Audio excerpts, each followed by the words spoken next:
है।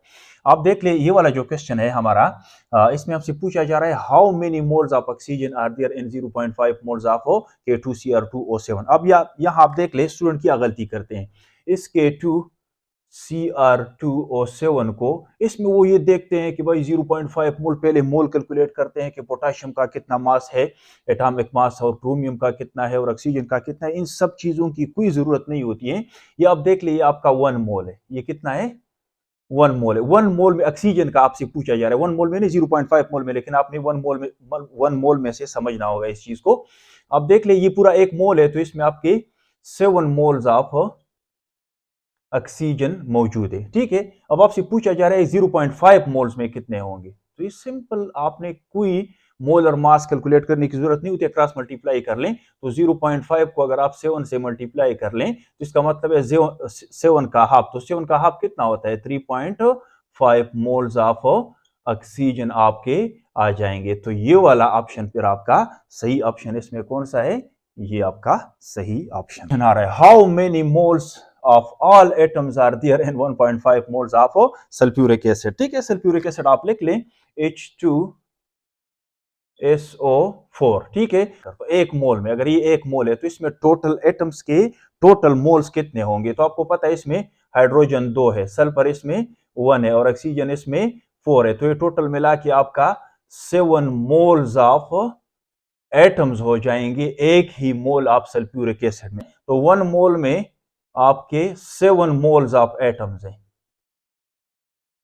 सही है, नजर आ रहे हैं आपको फार्मूले से। तो 1.5 में, तो 1.5 का मतलब है एक पूरा मोल, तो 7 तो पूरे हो गए, और इसका आधा 3.5 वो हो गए। तो आपका ये 7 और 3.5 सिंपली आप यू कर सकते हो, वैसे क्रॉस मल्टीप्लिकेशन की जरूरत भी नहीं है, आप यू कॉमन सेंस से कर ले।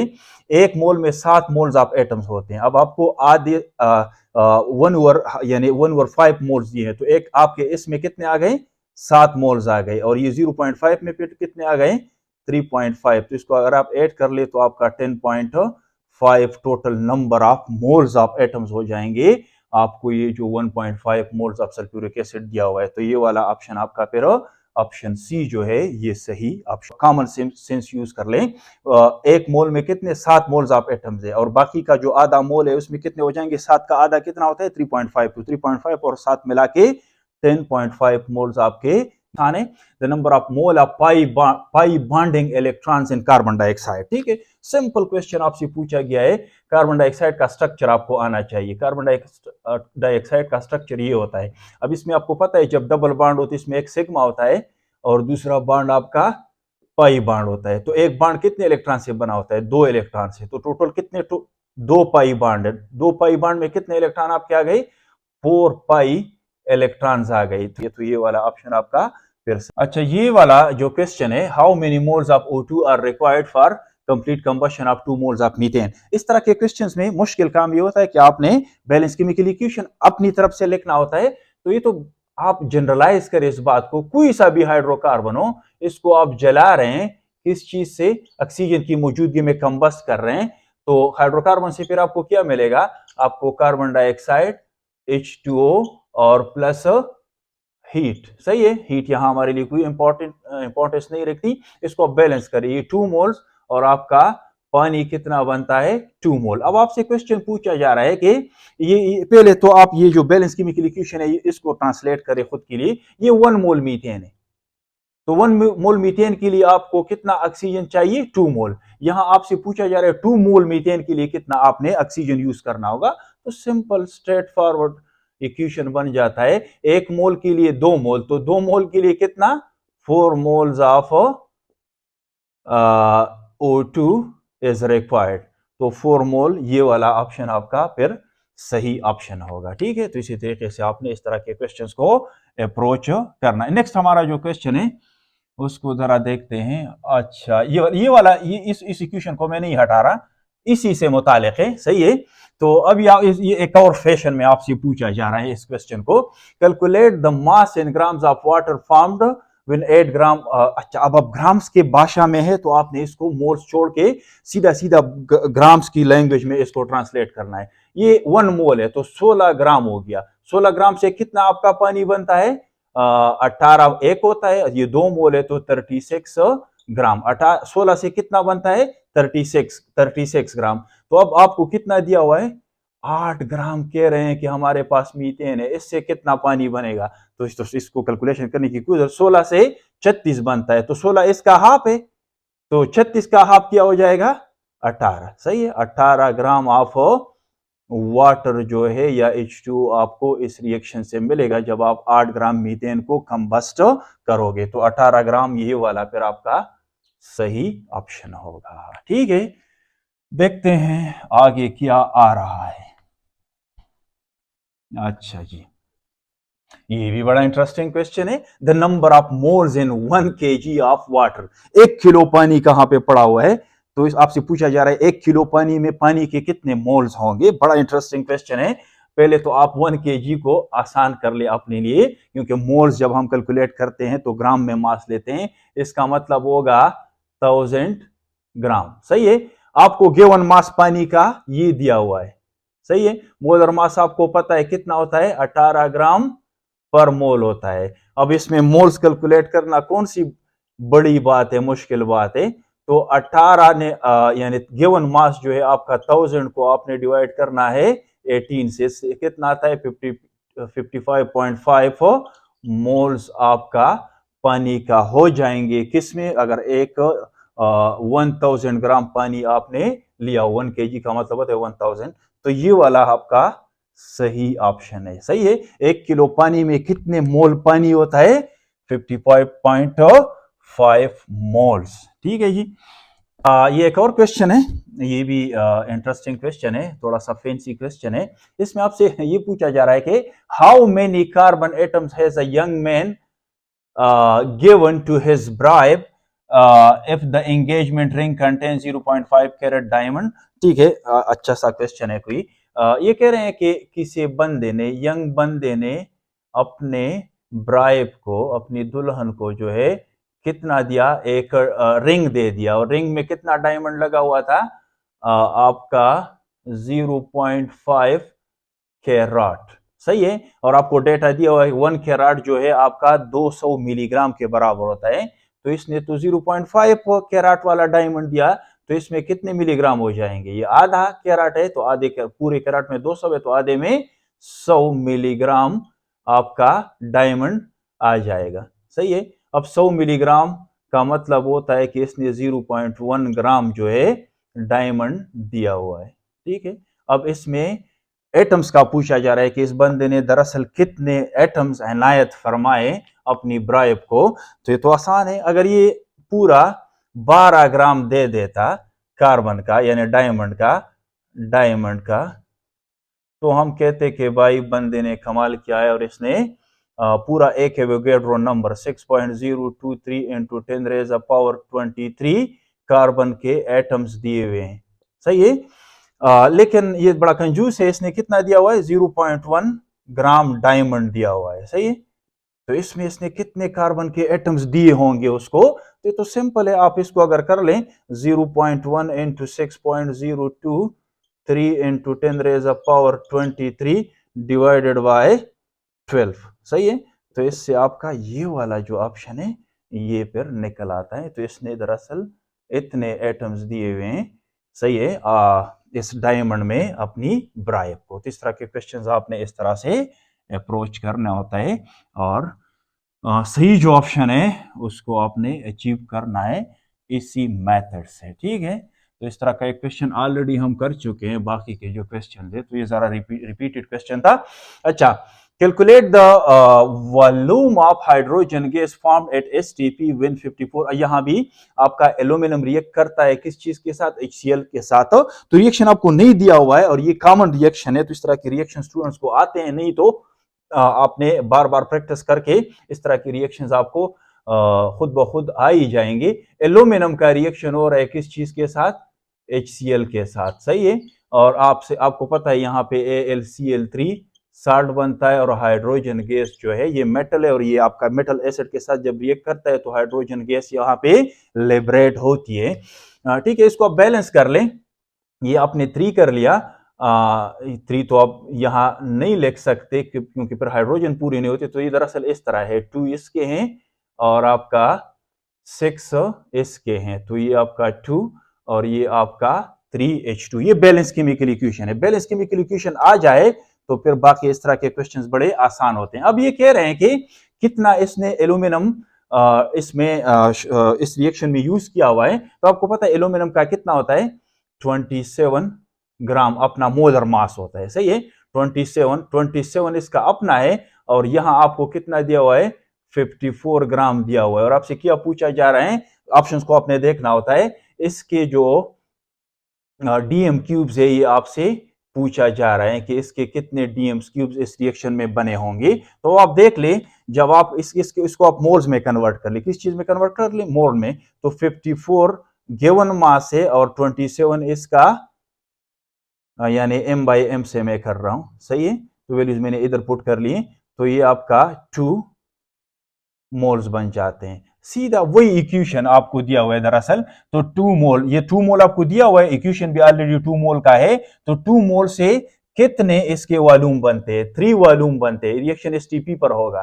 सही है, तो ये 3 टाइम्स बनता है, यानी 3V बनता है। एक V एसटीपी पर कितने के बराबर होता है, 22.4 के बराबर होते हैं। तो 3 वॉल्यूम्स आपका हाइड्रोजन गैस यहाँ पे इवॉल्व होगी। तो 3 वॉल्यूम कितने होते हैं, इसको अगर आप मल्टीप्लाई करें इसके साथ, तो ये आपका ये इसको अगर आप मल्टीप्लाई करें तो 67.2 डीएम क्यूब बनता है। या डीएम क्यूब ऑप्शंस में नहीं लिखा हुआ है, तो इसको आप करेक्ट कर लें, डीएम क्यूब। सही है, तो ये आपका फिर सही ऑप्शन होगा। सही, तो बड़ा सिंपल क्वेश्चन था, आसान था इसको। अच्छा, ये वाला जो क्वेश्चन है, ये जो क्वेश्चन है, when 8 grams of hydrogen react with 2 moles of O2, how many moles of water will be formed? Simple question है। हाइड्रोजन आपका मिल रहा है किस चीज के साथ, ऑक्सीजन के साथ। सही है, पानी बनता है। आपने सबसे पहला जो काम है वो बैलेंस केमिकल इक्वेशन लिखना है। सही है, तो इसको आप 2 कर लें और इसको आप यहां 2 कर लिए, बैलेंस केमिकल इक्वेशन है। अब आपसे पूछा जा रहा है 8 ग्राम हाइड्रोजन इसने 2 मोल ऑफ ऑक्सीजन से ऑक्सीजन के साथ मिलाया हुआ है। तो ठीक है, यहाँ पे पहले आप ये जो बैलेंस केमिकल इक्वेशन है इसको अपने लिए ट्रांसलेट करें। इसको ग्राम में दिया हुआ है तो इसको भी आप ग्राम में कर ले। ये 4 ग्राम है। 4 ग्राम आपका 1 मोल के साथ रिएक्ट करके, आप ऑप्शंस को आप देख लें। ऑप्शंस में आपसे मोल्स पूछे जा रहे हैं किस चीज के, वाटर के। तो कितने बनते हैं, 2 मोल्स आपके बनते हैं। 4 ग्राम से आपका अगर हाइड्रोजन है तो 2 मोल्स बनते हैं। अगर ये 8 ग्राम हो, क्या हो, 8 ग्राम हो, तो कितना आपके मोल्स बन जाएंगे, इसके डबल, 4 मोल्स। लेकिन आपको कंफ्यूज करने के लिए उन्होंने साथ साथ ऑक्सीजन को भी मेंशन किया हुआ है। ना मेंशन करते तो हमें पता चलता जी जितना रिक्वायर्ड है उतना हमारे पास अवेलेबल है, तो कोई टेंशन की जरूरत नहीं है। ये सिर्फ ऐसे कंफ्यूज करने के लिए दिया हुआ है। 2 मोल के लिए 1 चाहिए। सही है, हमें 8 ग्राम यानी 4 ग्राम के लिए 1 चाहिए, तो 8 ग्राम के लिए 2 चाहिए, वो तो ऑलरेडी है। सही है, तो आप सीधा सीधा अपने कैलकुलेशन पे ध्यान रखें। 4 ग्राम से आपका 2 मोल वाटर बनता है, तो 8 ग्राम से फिर कितना मोल बनेंगे, तो क्रॉस मल्टीप्लाई करके 16 divided by 4 is equal to 4। सीधा सीधा 4 से 2 बनते हैं तो 8 से इसके डबल, ये इसका डबल है, तो इसका डबल कितना हो जाएगा, 4। सही है, तो ये ऑप्शन आपका सही ऑप्शन है फिर। सही है, 4 मोल्स ऑफ वाटर इस रिएक्शन में फिर बनेगा। सही है। अच्छा जी, नेक्स्ट जो क्वेश्चन है, volume of O2 is required, what volume of O2 is required for complete combustion of 5 centimetre cube of propane. Again अब ये भी मैंने आप लोगों को बताया, कोई सा भी हाइड्रोकार्बन हो उसको आप ऑक्सीजन के साथ मिलाए तो कार्बन डाइऑक्साइड और पानी बनता है। इसको आप कर ले। सबसे मुश्किल काम इसमें यह है कि आपको फार्मूले आने चाहिए। प्रोपेन का फार्मूला होता है ये। सही है, और ऑक्सीजन के साथ जब इसका रिएक्शन होता है तो बगैर किसी हिचकिचाहट का आप क्या बना ले, कार्बन डाइऑक्साइड और प्लस वाटर। सही है, हीट भी आपका यहाँ पे एक प्रोडक्ट है, लेकिन हीट के साथ यहाँ हमारा कोई लेना देना नहीं है। सबसे पहले काम आपने ये करना है कि इस इक्वेशन को बैलेंस करना है। 3 कार्बन है तो इसको आप 3 कर ले यहाँ पे। सही है, और ऑक्सीजन आपका 3, इतने हो गए। हाइड्रोजन कितने हैं, 8 है, तो इसको आप 4 कर लें। लेकिन ऑक्सीजन को यहाँ पर इस तरफ आपने बैलेंस करना, ये 6 और 4 10 हो गए, तो यहाँ आप 5 लिख लें। सही, बैलेंस केमिकल इक्वेशन आ जाए तो फिर कोई मसला नहीं है इस तरह के क्वेश्चंस को। तो अगर ये 1 मोल है, ये 1 मोल है ना, 1 मोल अगर ये कंबस्ट हो जाए तो इसके लिए आपका ऑक्सीजन कितना कितना चाहिए? 5 मोल्स चाहिए। ये तो मुझे बैलेंस केमिकल इक्वेशन बता रहा है। अब इसको आप वॉल्यूम में कर ले। 1 मोल कितना होता है? 22.4 डीएम क्यूब। डीएम क्यूब की जगह मैं सीएम क्यूब लेकर हूं, एक ही चीज है। नहीं, सीएम क्यूब और डीएम क्यूब में फर्क है, सही है। डीएम क्यूब और सेंटीमीटर क्यूब में फर्क है, सही है। तो ये आपका इतना डीएम क्यूब है, सही है। डीएम क्यूब को आप कर लें, इसको आप कन्वर्ट कर ले सीएम क्यूब में, तो ये आपका 22,400 सेंटीमीटर क्यूब के बराबर। ये चीज और ये चीज एसटीपी पर एक ही है, मतलब इसको मैंने इसमें ट्रांसफॉर्म किया। तो इसके लिए कितना चाहिए? 5 मोल्स ऑफ ऑक्सीजन चाहिए। जब ये इतना हो तो आपको ऑक्सीजन कितना चाहिए? 5 मोल्स चाहिए। और आपसे पूछा भी वॉल्यूम में है, तो 5 वॉल्यूम्स चाहिए। इसका अगर एक वॉल्यूम है, ये एक वॉल्यूम है, और ये आपका 5 वॉल्यूम है, सही है। यानी अगर आपने 1 लीटर प्रोपेन लेना है तो इसके लिए आपने 5 लीटर पर ऑक्सीजन गैस लेनी होगी। तो एक वॉल्यूम के लिए 5 वॉल्यूम चाहिए। एक वॉल्यूम कितने के बराबर होता है? सेंटीमीटर क्यूब में 22,400 सेंटीमीटर क्यूब के बराबर होता है, सही है।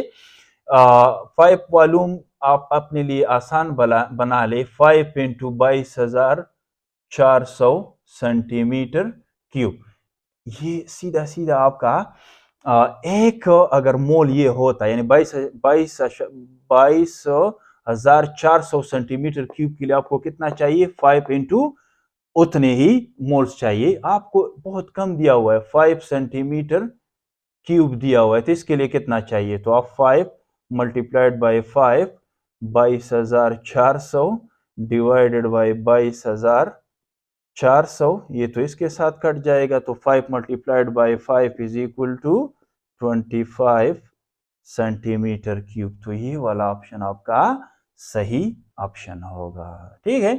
तो इसी तरीके से आप इस तरह के क्वेश्चंस को सॉल्व कर सकते हैं। अच्छा,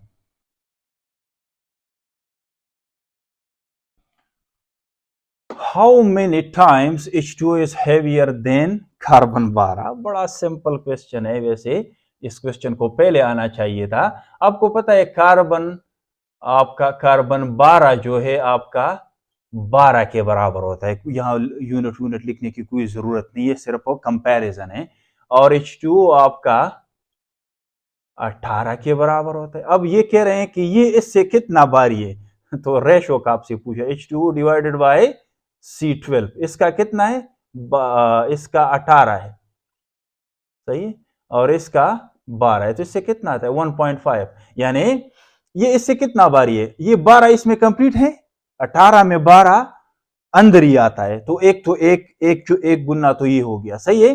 अब इस ज्यादा बराबरी में तो ये 12 इसके अंदर आ गया। अब इससे ज्यादा 18 में से 12 अगर गए तो 6 बचता है। 6 12 का आधा होता है, तो ये इससे 1.5 टाइम्स जो है भारी है। तो ये ऑप्शन आपका सही ऑप्शन है। सिंपल क्वेश्चंस होते हैं, लेकिन कभी कभी इसमें भी स्टूडेंट जो है कंफ्यूज हो जाते हैं कि इस तरह ये किस फार्मूले से होगा। तो कोई फार्मूला की जरूरत नहीं होती है।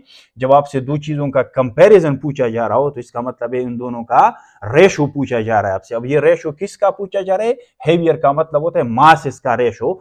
तो पानी कितना भारी है का इसको आप देख लें, तो इसको आप कैसे लिखोगे? ये मेरे पास जो आया H2O divided by carbon 12 is equal to 1.5।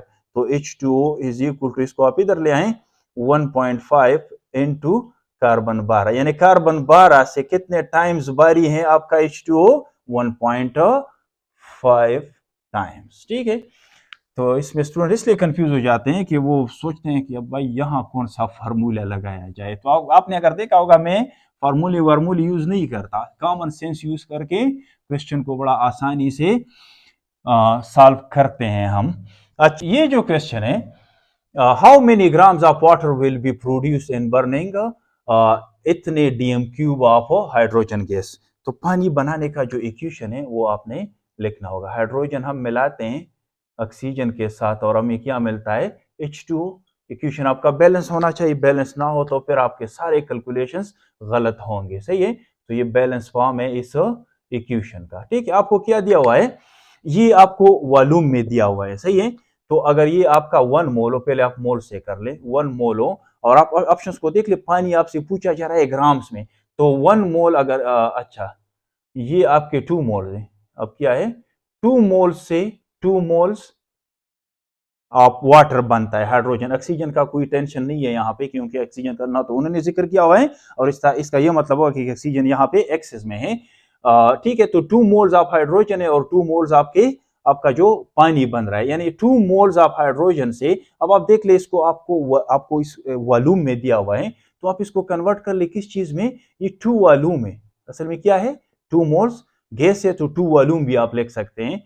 तो अगर ये इस इक्वेशन को मैं कर लूं तो 2 वॉल्यूम यानी 2 इंटू 22.4 डीएम क्यूब से, पानी मेरा ग्राम में पूछा जा रहा है तो 2 मोल्स बनता है, तो कितना बनेगा 36 ग्राम पानी मुझे मिलता है। वही इक्वेशन है, लेकिन मैंने अपने लिए आसान बना दिया, इसको मैंने वॉल्यूम में लिया और डायरेक्टली इसको मैंने ग्राम में लिया। अब मेरे पास इतना वॉल्यूम नहीं है, ओरिजिनली हमें जो दिया हुआ है वो कितना है 2.24 डीएम क्यूब है। कह रहे हैं कि ये तो इक्वेशन को मैंने ट्रांसलेट किया, इक्वेशन के मुताबिक अगर इतना हाइड्रोजन हो वॉल्यूम में तो मुझे इतने ग्राम में पानी मिलेगा, लेकिन इतना तो नहीं है हमारे पास। कितना है ओरिजिनली जो हमें दिया हुआ है, कह रहे हैं कि इतना डीएम क्यूब है हाइड्रोजन का, तो कितना आपका ये बनेगा, क्रॉस मल्टीप्लाई करें तो ये आपका हो जाएगा 36 into 2.24 divided by 2 into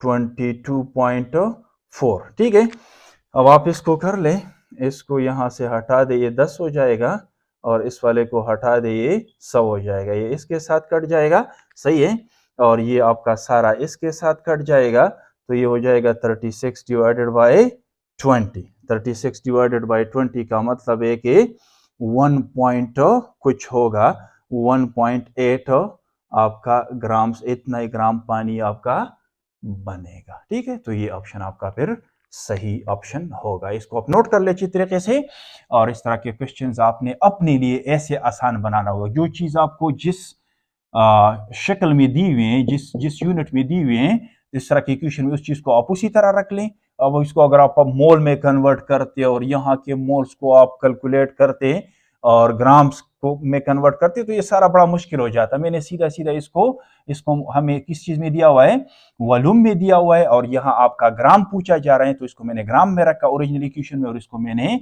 volume में रखा, और उस हिसाब से जो है क्रॉस मल्टीप्लाई करके मैं सीधा सीधा अपने जो एग्जैक्ट आंसर है उसकी तरफ पहुंच गया। ठीक है, तो इस तरह के क्वेश्चंस आपने, ये ट्रिक्स होते हैं, ये आपका टाइम सेव कर देते हैं। अच्छा।